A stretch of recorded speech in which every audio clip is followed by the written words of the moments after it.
Julle, vandag sit ons hier so weer saam met LZ van Beautifully Different en sy het 'n gas saamgebring. LZ, wie is jou gas? Vandag verwelkom ons Marianne Swart hier by ons en ons gaan net bietjie met haar gesels oor haar pad as mamma. So vir die van julle wat nog nie weet wat Beautifully Different is nie, is LZ het 'n nuwe beweging, kom ons noem dit 'n movement, begin vir mense wat kinders of eggenote of vriendinne het wat so 'n bietjie anders is en anders is onder 'n spektrum en dit word vervat in die hele neurodiversiteit koepel, as ons dit so kan sê. So vertel vir ons bietjie, waarom is jy 'n kundige in hierdie gebied en wat is jou kundigheid? Ek is 'n mamma en ek is geseënd met 'n seentjie wat 11 jaar oud is en wat premgebore is, wat gediagnoseer is met cerebral palsy. Sjoe, dit is iets wat 'n mens baie van lees en sien, maar wat is cerebral palsy? Dis iets wat ek ook glad nie geweet het nie. Ek en ons het daaroor gepraat en ons het gesê, daar is so verskillende soorte, dis so groot, ek wil sê umbrella diagnose, dat selfs mense weet nie eintlik wat dit beteken nie. En as jy begin Google, raak jy bang, want jy weet nie watter een is jou geval nie. En dit maak dit moeilik, want ons ook nie mense wat jy mee kan gesels, wat jy kan kennis gee rondom dit nie. En mense weet nie hoe gaan jou kind uitdraai op die ou end nie. Almal wil dit graag weet. Maar ek dink toe ons kinders was, het almal dit genoem as hy cerebraal gestrem. En almal het hierdie kinders gesien wat onbeweeglik is en selfs sy het vanoggend vir my weer gevra, is daar kinders met cerebral palsy wat wel kan loop? En ja, daar's verskillende soorte en verskillende klasse, verskillende grade. Maar cerebral palsy in my geval met my seentjie is as gevolg van premature geboorte. Sjoe, so alles het nie heeltemal ontwikkel Ja. in utero nie. Yes, hy is op 29 weke gebore en perfekte neonatal verblyf gehad. Alles was eintlik perfek goed gegaan en later aan het ek begin agterkom, maar hy is agter met sy mylpale wat hy nie bereik nie. En dit was gekoppel aan premature geboorte omdat hy so vroeg gebore was. En dan begin hy maak krap. Dan begin jy Google en jy begin jy eie diagnoses maak. Ek dink jy sal ook met my saamstem. En dan roep dit 'n groot bal en 'n gat wat jy oopgrawe wat jy nie eintlik weet waar om te begin nie. En dan raak jy ook bang om dieper te grou, want wat jy gesien het, ek wil nie. Ek wil nie hierdie hê nie. Ek wil nie hierdie moet gebeur nie. Ja, baie vrae, baie waaroms, hoekoms en jy soek antwoorde, niemand kan dit vir jou gee nie. Dis baie interessant wat julle sê en ek kan getuig dat dit die waarheid is, want toe my dogtertjie gebore is met 'n gesplete verhemelte, toe lê ek nog in die kraamsaal en wel in die vertrek waar die bevalling nou gebeur en ons nou nog nie vir my 'n bed nie en die mense is nou depleted na hierdie geboorteskenk en daar vat hulle my ou babatjie vir scans van haar brein en haar hart, want daar's 'n groot waarskynlikheid as hier is betes is daar nie brein en hart ook gate. Genadiglik was daar nie, maar so lees jy dan nou op van gepaardgaande sindrome met hierdie cleft palate en elke keer as jy iets sien, daar's ietsie op die oog of whatever, dan gaan jy na die spesialis toe en dan stel jy net weer gerus tot jy half in dit in groei. En Ons hoef nie meer vir alles dokter toe te hardloop of Google toe te hardloop. Google is ongenaakbaar, maar baie spesialiste onnodiglik is ook nie goed vir die begroting nie, nê. Nie vir jou emosionele kant nie. Ja, so nou het julle hierdie ou klein bondeltjie wat klaar uitdaging is, 'n premature baba. Ek is nou nie een van daai mammas nie, maar julle sit nou hier so aan dieselfde kant van die lyn, wat reeds nie 'n maklike proses is nie. En dan kom jy nou agter, okay, Boetie is nou 'n bietjie agter met sy mylpale, wat doen? Toe het die journey begin eintlik, wat mens begin met terapie. Verskillende terapie word voorgestel, arbeidsterapie, spraakterapie. Die terapeut vermoed dit, ons word gestuur, jy sal self kan getuig, ons gestuur na een of ander spesialis toe. En op die ou end soek jy eintlik 'n diagnose, maar jy is baie bang vir jou diagnose, jy wil eintlik nie weet wat is fout met jou kind nie. En daai, ek dink is hoop, almal het daai hoop in jou, wat hoop, my kind is net agter, hy sal inhaal. Hy's premgebore, hy gaan eventually net later loop, maar as hy net kan loop, as hy net kan. En dan dink ek word jy ontnigter met die diagnose as dit vir jou gegee word. En dit word nie altyd op 'n mooi manier gedoen nie. Ja. Dit word net gesê en jy moet daarmee vrede maak. Ja, net so dis 'n kliniese diagnose. Kliniese diagnose en snaaks, ek dink enige ma wil dit gesugarcoat hê. Jy wil nie hoor dis fout met jou kind nie. En ek dink om daar te begin, om daai aanvaarding te kry en te besef dit is nou so, wat gaan ons van hierdie situasie maak? En hoe vertel ons nou hierdie vir die familie? Ja, hoe vertel jy dit vir die familie? Want almal kyk jou aan en wag vir die diagnose, want jy is eintlik die enigste een. En hoe oud was hy toe nou op die stadium? Hy was 3 gewees toe hy gediagnoseer was. En hy is die oudste in die gesin? Hy was die oudste. So daar was darm nie ouer boeties of sissies wat kon loop en toe kon hy dit nou nie doen nie. So hy was so 'n bietjie beskerm teen daai ek is anders op 'n vroeë ouderdom.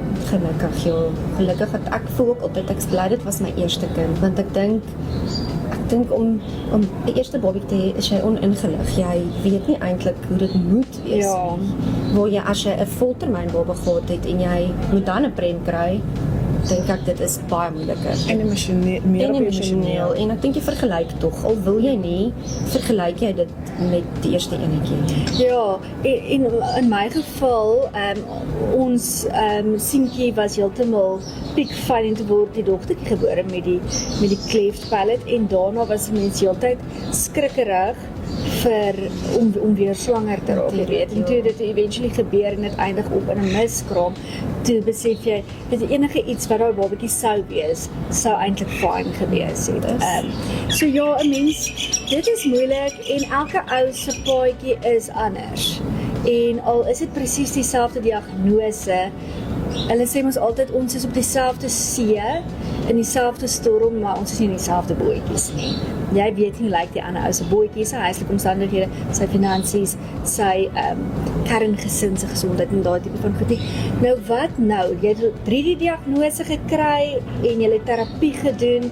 Waar is julle nou en hoe belangrik is hierdie? Jy en Alzet ken mekaar seker van een of ander skool of daar's 'n gemeenskaplike raakpunt en hoe belangrik is community vir jou?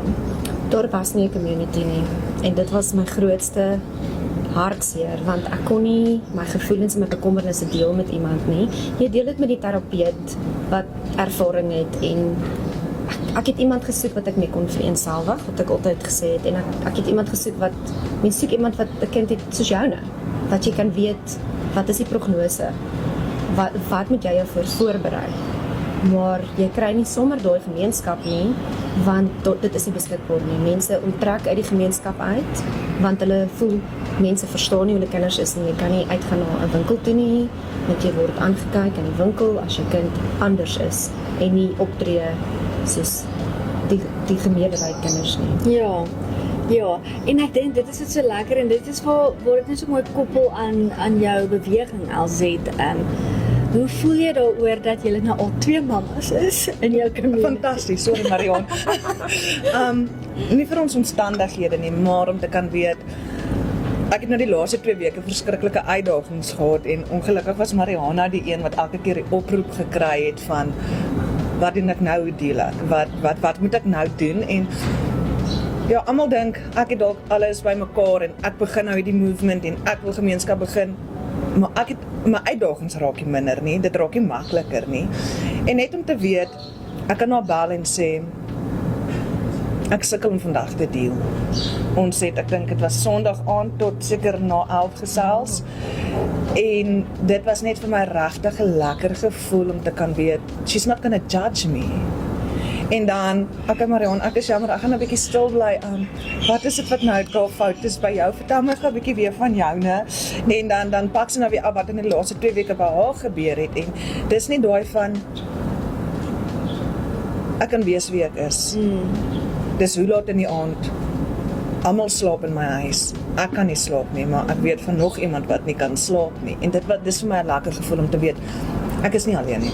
Terwyl ek nou so praat, kry ek so 'n prentjie in my kop van mense te uitlaatklep. En dadelik gaan my gedagtes nou hierso na die volgende ding toe. Ek was al in die dooie see gewees. Nou dit is nou mystical, dit brand die waks uit jou oë uit en goed, maar jy dryf en daar kan geen lewe daar binne in wees nie, want dit is die dooie see, hy het nie uitlaatklep nie. En hoe belangrik is dit vir ons om 'n inlaat te hê van positiewe mense en 'n uitlaat weet te kan hê, want dan kan lewe begin en lewe kan voortgebring word en gesustain word. En ek dink en ek hoop en ek vertrou dat hierdie beweging van julle 'n ware see sal wees en nie 'n dooie see nie. Mens wil nie almal hier binne hou en verknog raak en net heeltyd praat oor mense probleme nie. Jy wil sien, jy het hierdie pakkie gekry, maar hierdie pakkie gee lewe, want solank as daar lewe is daar hoop. En elke kind is gemaak met 'n purpose. Elke mens is gemaak met 'n purpose. En as jy daai kind van jou wat anders is, vat en jy begin die lewe deur sy oë sien, dan kry jy ook nuwe purpose. Want niemand van ons kan dink soos iemand anders nie, nietemin 'n kind wat hierdie geniale andersheid het nie. So ek dink dit is 'n wonderlike platform. Wat is julle toekomsverwagtinge? Hoe lyk dit wanneer iemand met cerebral palsy 11 jaar oud is en ek het net gehoor hy's pittig en hy's wys en hy spice die lewe so 'n bietjie op. Hoe lyk sy toekoms uit jou perspektief uit? Weet jy wat, Natasha, eintlik was die diagnose alles behalwe eers hoe hy nou is. Dit was eintlik vreeslik om te sit en te hoor, jou kind gaan nie dit kan doen nie en hy gaan nooit dit kan doen nie. En ek het net gevoel, I'm not gonna take this. Ek gaan nie. Daar's iemand groter. Daar's iemand wat 'n groter doel het met my kind se lewe en hy het 'n groter purpose en ek is die instrument wat hierdie moet laat gebeur. En ek kan nie hoeveel keer vir jou sê, daar's dinge wat ek al gedoen het wat ek nie geweet het waar ek aan dit gekom nie. Wat een van sy arbeidsterapeute ook vir my gevra het, hoe het jy geweet om dit te doen? En sê ek vir ek weet nie, dit het net soos wat hy sal sê in my brein opgekom. Ja. So ek dink jy kry almal kry daai moederinstink, maar ek dink as jou kind anders is, het jy 'n anderse instink. Ja. Dan is jy nie, en met hom het ek net gevoel ek wil alles probeer, die beste vir hom gee, die beste wat hy kan, maar ons is gelimit met skole, ons is gelimit met mense wat glo in jou kind, as ek dit so kan sê. Eintlik het ek altyd gesê, ek word net een persoon om te glo, maar ek dink vir hom het hy bo verwagting, ons almal verbaas. Hy's pittig, soos jy sê, hy het sy uitdagings, maar ek moes ook 'n journey stap om vrede te maak met wat hy nie kan doen nie. Toe ek ophou fokus op dit wat hy nie kan doen nie en fokus op dit wat hy wel kan doen, het ek 'n groot verskil gesien. Sjoe. Ek dink byvoorbeeld aan met die verenigingsspreker wat nie bene en goed het nie. Ja. So, en dit is wat ek vandag van in ons kant af vir Beautifully Different en elke mamma en voog na die tafel toe te bring is, you're raising troopers. Ja. Julle reis troopers wat die wêreld gaan verander. Altyd dankie vir die beweging en baie dankie vir jou tyd en jou storie. Ons waardeer dit so opreg. Baie dankie Natasha.